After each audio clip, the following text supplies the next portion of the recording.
ask for international protection to Homs today. What would be your answer to them? Well, I haven't seen precisely what they are asking for.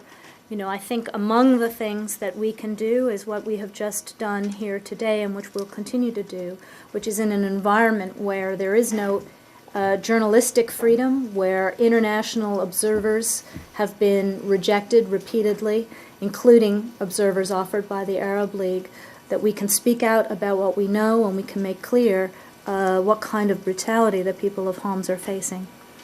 Turkish Foreign Minister today gave an interview to Financial Times, and he did not rule out neither buffer zone or no-fly zone.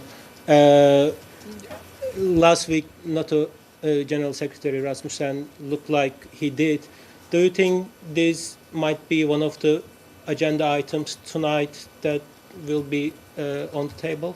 I think you asked me earlier whether Syria would come up in dinner tonight. I think you just come right back around it. As I said, the first item on the agenda for dinner is to set an agenda for the Chicago summit and to work together on a good summit, the degree to which other issues come up, and we'll read you out on whatever we can. You just mentioned that some of the countries have to rethink their help to Syrian regime. Is there any way you can elaborate which countries do you think the most responsible supporting and giving more room Assad regime to continue its brutal crackdown?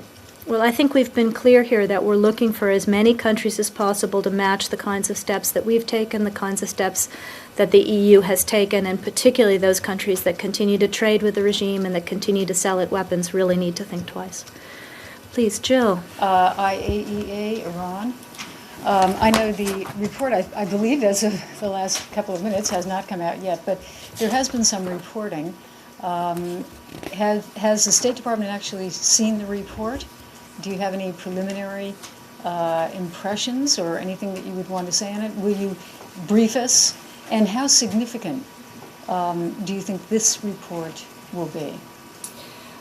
Jill's referring to the report of IAEA Director General Amano, which we're now expecting to be released on Wednesday with regard to Iran's nuclear behavior. Jill, as I said last week, we're not going to get ahead of the Director General in making his report. We have, as have other countries, had some preliminary briefing on the findings, but again, I think it's a report that he is finalizing now, and we will leave it to him to make those findings known. I think the report itself does not become public until the following week when it is made to the Board of Governors meeting. So we'll obviously be interested in what he has to say publicly on Wednesday, and then we'll take it from there. But just in terms of how important it is, because obviously the imminent release has generated a lot of discussion in Israel and other places about whether Israel should take unilateral action. It appears to be one of the more significant reports to come out.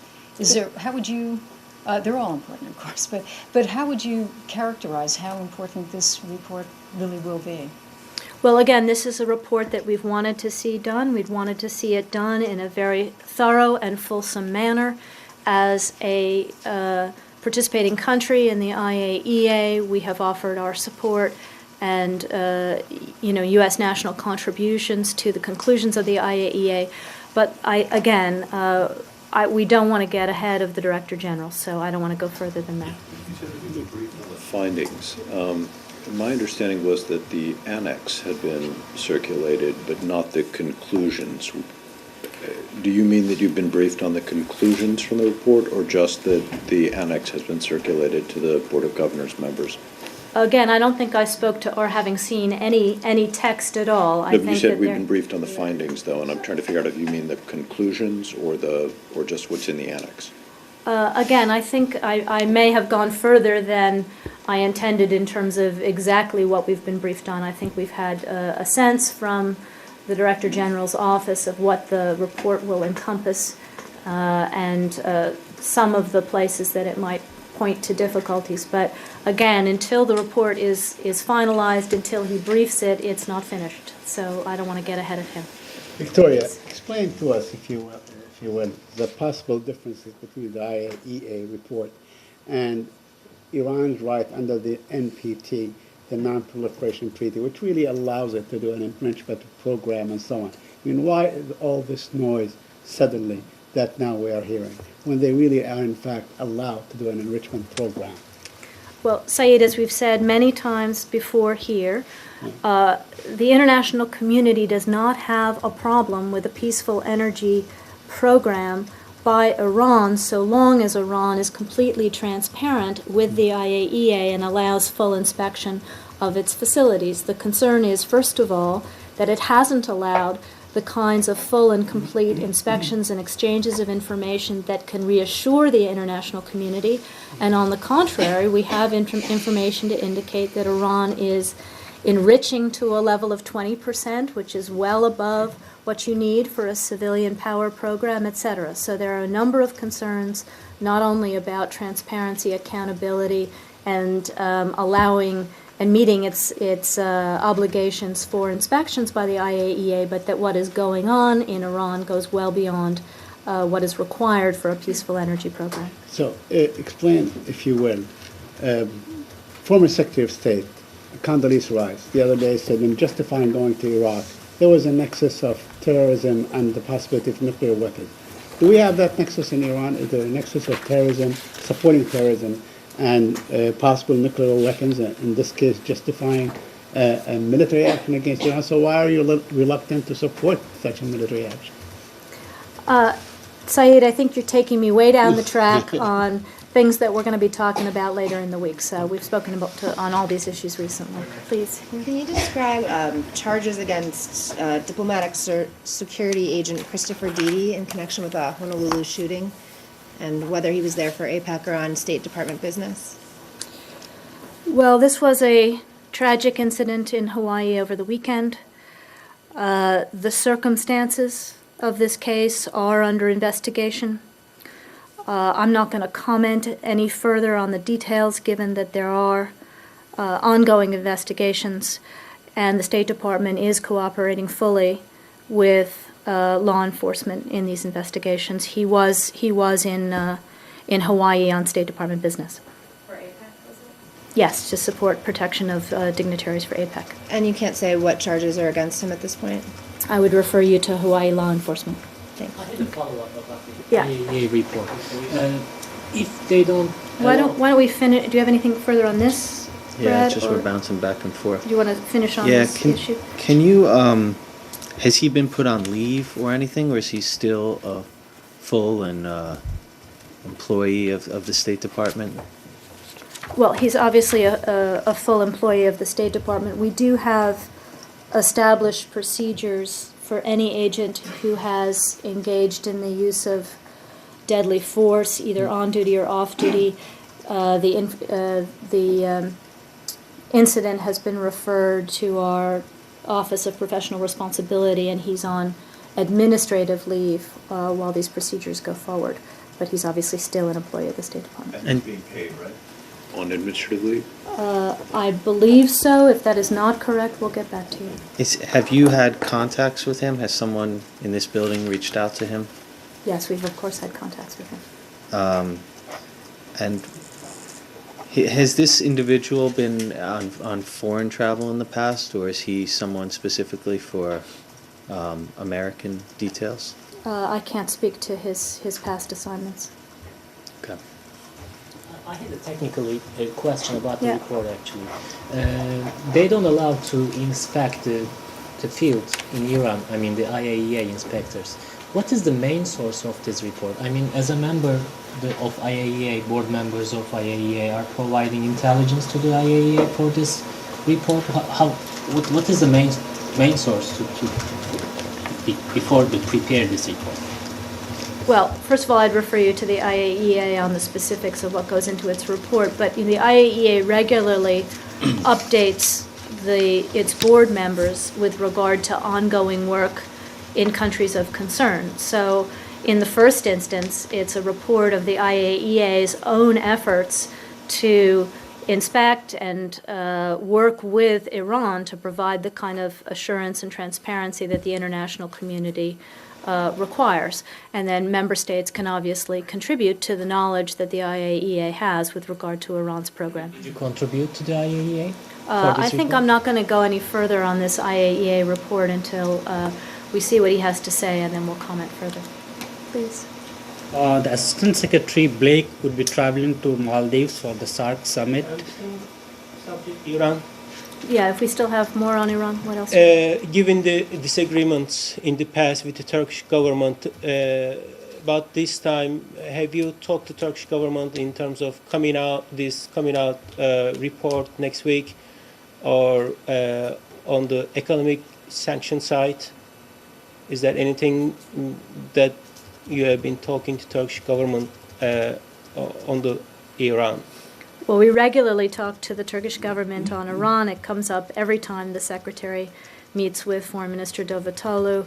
We obviously work together in the IAEA, and we've obviously been in close touch with Turkey, as we mentioned, after it happened, when the plot was foiled against the Saudi ambassador here. Do you think this time are you on the same page with the Turkish government in terms of danger Iran's nuclear capability? Well, I think, again, we and the government of Turkey are waiting to see what's in the Director General's report. How many countries will join the U.S. in these sanctions, economic sanctions nationally against Iran? Have you spoken with other countries? How many of them have already said, okay, we will take some sanctions? Well, there are United Nations sanctions on Iran that bind the entire international community, and these are the strongest sanctions that the UN has ever passed against Iran. I think the issue that we have been raising with countries, particularly in the aftermath of the plot against the Saudi ambassador, was to ensure that all of these the countries around the world are really using the enforcement mechanisms that they have nationally to ensure that their companies are complying fully and that they're making their territory inhospitable no-go zones to the degree that they can for nefarious activity of the IRGC or the Quds forces. In the back, thanks. Yeah, about SAARC. Assistant Secretary Blake's travel to Maldives for the SAARC summit. 2 questions. Number one, what be on his agenda when he travels to Maldives? And secondly, how do you see the growth of SAARC as a regional organization, and what are your expectations from it? Well, he is going, to the SAARC summit, which is a very important meeting of the regional powers. We are obviously not members because we don't live in that neighborhood, but we are observers, so it's a good opportunity for Bob Blake to see lots of his counterparts and also to encourage the kind of conversations and increasing economic integration moves that we've seen from some of the big SAARC members. We are hoping that this will be a very good and productive SAARC meeting, coming as it does right on the heels of new statements and new moves by India and Pakistan in particular to improve their trade relations, coming after the Silk Road neighborhood event in Istanbul, where all the neighbors of Afghanistan came forward in support for Afghanistan, as well as increased trade links among them. So we're hopeful it'll be a productive meeting, and Bob Blake is looking forward to being our official observer and meeting with lots of counterparts. Yeah. Do you have a reaction to the decision by the chairwoman of the House Foreign Affairs Committee to withdraw her hold on some important assistance to the Palestinians? Well, I have to admit that I hadn't seen that had happened. If in fact it has, it would be most welcome on our side.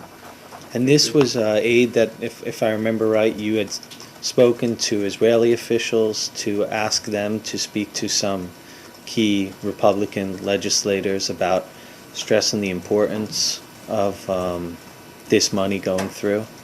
Our focus had been on working with members of Congress to make clear why we continue to believe that this money is important. And as part of that effort, you asked Israeli officials to be in contact with Republican officials, right?